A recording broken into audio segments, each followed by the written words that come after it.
Hi friends, భారత్లో European రాక last వీడియోలో మనం చూసాం. పోర్చుగీసులు భారతదేశానికి ఎలా వచ్చారో. వాస్కో డి గామా 1498 సంవత్సరంలో ఆఫ్రికా ఖండం దాటుకుని కేప్ ఆఫ్ గుడ్ హోప్ ద్వారా భారతదేశానికి వచ్చారు. ఆ తర్వాత వారు భారతదేశంలో వారి స్థావరాలను ఏర్పాటు చేసుకుని వ్యాపారాలు చేయడం మొదలుపెట్టారు. వీళ్ళ మొదటి ప్రధాన స్థావరం కోచిలో ఉండేది. కోచి వారి హెడ్ క్వార్టర్స్. అయితే వీరు 1530 సంవత్సరంలో గోవాను ఆక్రమించి గోవాను తమ రాజధాని చేసుకుంటారు. మలబార్ కోస్ట్లో కూడా వీళ్ళకి సంబంధించిన ఎన్నో స్థావరాలు ఉన్నాయి. అలానే వీరి ముఖ్యమైన స్థావరాల్లో హుగ్లీ కూడా ఒకటి. బ్రిటిష్ ఈస్ట్ ఇండియా కంపెనీ ఇండియాకి వచ్చాక బ్రిటిష్ మరియు పోర్చుగీస్ మధ్య వ్యాపారంపై గొడవలు వచ్చాయి. 1612 సంవత్సరంలో బ్రిటిష్ మరియు పోర్చుగీస్ మధ్య ఒక యుద్ధం జరిగింది. ఆ యుద్ధం తర్వాత క్రమంగా పోర్చుగీస్ అధికారాలు తగ్గిపోవడం ప్రారంభించాయి. అయితే ఇక్కడ పోర్చుగీసుల గొప్ప విషయం ఏంటంటే యూరప్ నుంచి మన దేశానికి మొదటగా వచ్చింది పోర్చుగీస్ వాళ్ళే. అలానే మనకి స్వాతంత్ర్యం వచ్చిన తర్వాత కూడా, అంటే 1961 సంవత్సరం వరకు వీరు మన భారతదేశంలోనే ఉంటారు.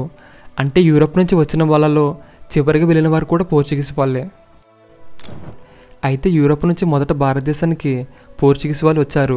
వీళ్ళ తర్వాత డచ్ వాళ్ళు, ఆ తర్వాత బ్రిటిష్ వాళ్ళు, ఆ తర్వాత డానిష్, అలానే ఫ్రెంచ్ వాళ్ళు వచ్చారు. అయితే మనం లాస్ట్ వీడియోలో పోర్చుగీసుల గురించి తెలుసుకున్నాం. ఇంకా వీడియోని ఎవరైనా చూడకపోతే ఒకసారి చూడండి. అలానే మన ఛానల్ అప్డేట్స్ కోసం మన టెలిగ్రామ్ ఛానల్లో జాయిన్ అవ్వండి. అలానే హిస్టరీ అండ్ కరెంట్ అఫైర్స్ గురించి మన గ్లోబ్ న్యూ వెబ్సైట్ ఫాలో అవ్వండి. ఇంకా లేట్ చేయకుండా మన టాపిక్లోకి వెళ్దాం. పోర్చుగీస్, ఫ్రెంచ్, బ్రిటిష్ వీరి గురించి మనం చాలాసార్లు విన్నాం. కానీ ఒకప్పుడు తూర్పు సముద్రాలపై తన జెండాను ఎగరవేసిన డచ్ పేరు నేటి చరిత్రలో అంతగా వినిపించదు. అసలు వారెవరు, ఎలా వచ్చారు, ఎందుకు వెళ్ళిపోయారు, ఈరోజు మనం తెలుసుకుందాం.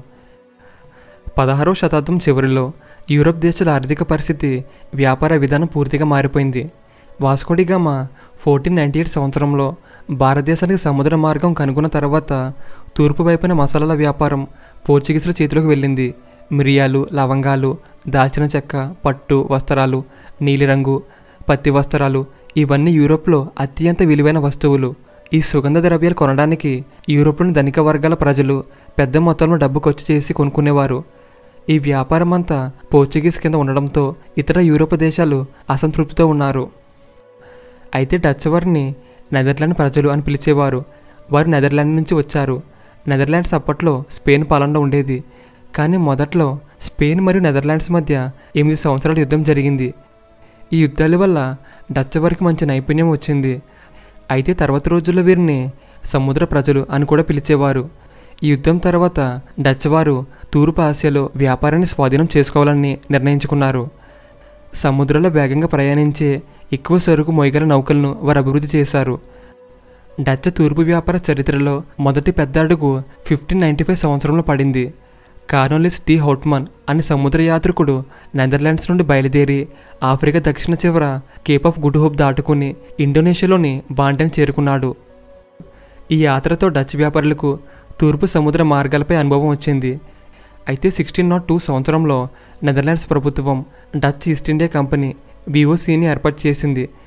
ఇది ప్రపంచంలోని మొదటి పబ్లిక్ లిమిటెడ్ కంపెనీ. విఓసికి ప్రత్యేక అధికారాలు ఇచ్చారు.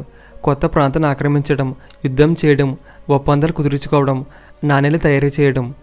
విఓసికి స్వంత నౌకదళం, సైన్యం కూడా ఉండేది. డచ్ వారు భారత తీరానికి తొలి ప్రయాణం. డచ్ మొదట భారత తీరానికి 1605 సంవత్సరంలో వచ్చారు.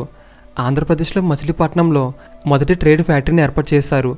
ఇక్కడి నుండి పట్టు వస్త్రాలు, నీలిమందు, ఉప్పు, పత్తి వస్త్రాలను యూరోప్కు ఎగుమతి చేశారు. మచిలీపట్నం అప్పట్లో గోల్కొండ సుల్తానేట్ కింద ఉండేది. డచ్ వ్యాపారులు గోల్కొండ పాలకులతో ఒప్పందాలు కుదుర్చుకుని వ్యాపారం ప్రారంభించారు. 1610 సంవత్సరంలో డచ్ తమ ప్రధాన కేంద్రాన్ని తమిళనాడులోని పూలికాటుకు మార్చుకున్నారు. ఇక్కడ వారు ఫోర్ట్ గ్యాలరియా అనే భారీ కోట నిర్మించారు. ఇది భారతదేశంలో డచ్ నిర్మించిన అతిపెద్ద కోట.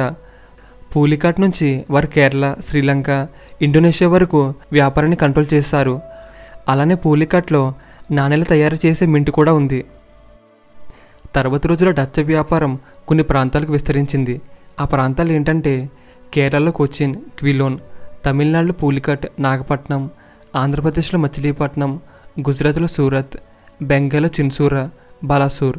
వారు ప్రధానంగా మసాలాలు, పట్టు, పత్తి, దాల్చిన చెక్క, లవంగాలను ఎగుమతి చేశారు. అయితే తర్వాత రోజుల్లో డచ్ మరియు పోర్చుగీసుల మధ్య పలు సముద్ర యుద్ధాలు జరిగాయి. 1661 సంవత్సరంలో డచ్ కోచిన్ను పోర్చుగీస్ నుండి స్వాధీనం చేసుకుంది. ఈ విజయంతో డచ్ కేరళ తీరంలో ఆధిపత్యం సాధించారు. అప్పుడు పోర్చుగీస్ ప్రభావం క్రమంగా తగ్గింది. డచ్ నిర్మాణాలు: పులికట్ ఫోర్ట్ గల్రియా, కొచ్చిన్ డచ్ ప్యాలెస్, నాగపట్నం వద్ద పాత చర్చిలు, ఫోర్ట్ గుస్తవస్ ఇవన్నీ డచ్ నిర్మాణాలకు ఒక గుర్తుగా నిలిచాయి. అయితే డచ్ నౌకాదళం యూరప్లో అగ్రస్థానంలో ఉండేది. భారత తీర ప్రాంత రక్షణ కోసం వీరు కోటలు కూడా నిర్మించారు. అలానే డచ్ వ్యాపారానికి బ్రిటిష్ ఈస్ట్ ఇండియా కంపెనీ నుండి కూడా గట్టి పోటీ వచ్చింది. అయితే డచ్ వారు మన భారతదేశానికన్నా ముందు ఇండోనేషియాకు వెళ్ళారు. అక్కడ కొంతమంది స్థిరపడ్డారు. అయితే ఇండోనేషియాలో డచ్ వారితో బ్రిటిషులు కూడా ఉంటారు. అయితే ఇండోనేషియాలో ఉన్న డచ్ వారికి మరియు బ్రిటిష్ వారికి 1623 సంవత్సరంలో ఒక యుద్ధం జరిగింది. ఆ యుద్ధాన్ని అంబోయన్ యుద్ధం అని పిలుస్తారు. 1623 సంవత్సరంలో జరిగిన అంబోయన్ యుద్ధంలో డచ్ ఈస్ట్ ఇండియా కంపెనీ విజయం సాధించింది.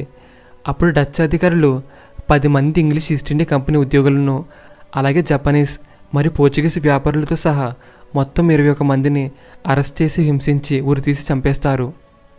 ఈ యుద్ధం తర్వాత బ్రిటిషులు మన దేశంపై ఎక్కువ దృష్టి పెట్టారు.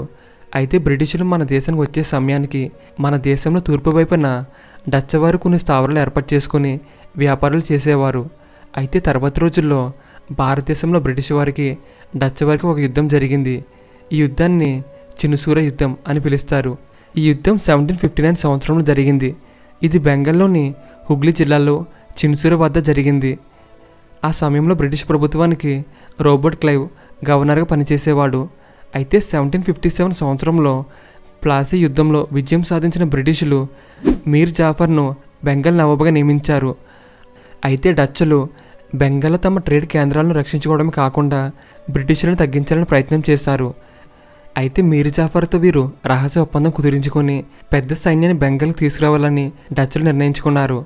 అయితే 1759 సంవత్సరంలో డచ్లు 7 యుద్ధ నౌకలతో సుమారు 700 సైనికులతో బెంగాల్కి చేరుకున్నారు. బ్రిటిష్ గవర్నర్ రాబర్ట్ క్లైవ్ ఈ కుట్ర గురించి తెలుసుకుని కెప్టెన్ ఫోర్డ్ను సైన్యంతో పంపిస్తాడు. నవంబర్ 25, 1759 సంవత్సరంలో చినుసూర సమీపంలో ఈ యుద్ధం జరిగింది. బ్రిటిష్ సైన్యం డచ్ నౌకలను ధ్వంసం చేసి డచ్ సైనికులను చాలామందిని పట్టుకుంది. చివరికి యుద్ధంలో బ్రిటిషులు గెలిచారు. అప్పుడు బ్రిటిష్ డచ్ వారిని భారతదేశం నుంచి తరిమి కొట్టారు. అప్పుడు డచ్ వారి కేంద్రాలు బ్రిటిష్ చేతిలోకి వెళ్ళాయి. భారతదేశంలో డచ్ హక్కులు పూర్తిగా బ్రిటిష్కు అప్పగించబడ్డాయి. అప్పుడు డచ్ వారు భారతదేశాన్ని వదిలేసి ఇండోనేషియా వెళ్ళిపోయి అక్కడ వ్యాపారాలు చేసుకున్నారు. డచ్ భారతదేశంలో ఎక్కువ కాలం ఆధిపత్యం చెలాయించకపోయినా వారి సముద్ర నైపుణ్యం కారణంగా మరియు ట్రేడ్ నైపుణ్యం కారణంగా వారి చరిత్రలో ప్రత్యేక స్థానాన్ని సంపాదించుకున్నారు. ఇంక ఇది ఫ్రెండ్స్ ఈరోజు వీడియో. ఈ వీడియో మీకు నచ్చినట్టయితే ఇప్పుడే మన ఛానల్ని సబ్స్క్రైబ్ చేసుకుని బెల్ ఐకాన్ ఆన్లో ఉంచుకోండి. నెక్స్ట్ వీడియోలో మళ్ళీ కలుద్దాం.